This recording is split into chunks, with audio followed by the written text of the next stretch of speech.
Ай мен күн. Сонау өткен заманда біреудің Айсұлу және Күнсұлу деген екі қызы болыпты. Екеуі де теңдесі жоқ сұлу екен. Бірінен бір асқан сұлумын деп, бірімен бірі үнемі ұрсып, жиі жанжалдасып қалады екен. Бір күні Күнсұлу істігіп отырған Айсұлуға тиісіп, сенен мен сұлумын дейді. Ал Айсұлу болса, жоқ, сен сұлу емес, мен сұлумын деп таласады. Ақыр аяғында бұл талас үлкен шатаққа айналады. Ыза қысып әбден ашуланған Күнсұлу өзіне қарсы келіп отырған Айсұлудың бетін тырнап алады.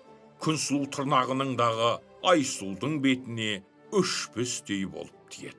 Міне содан бері Айсұлу жұрттан ұялып, тек түнде ғана тысқа шығады екен.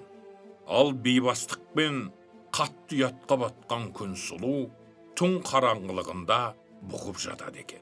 Содан бері Айсұлу мен Күнсұлу біріне бірі көрінбей, бірінен бірі жасырынып, аулақтап жүреді екен.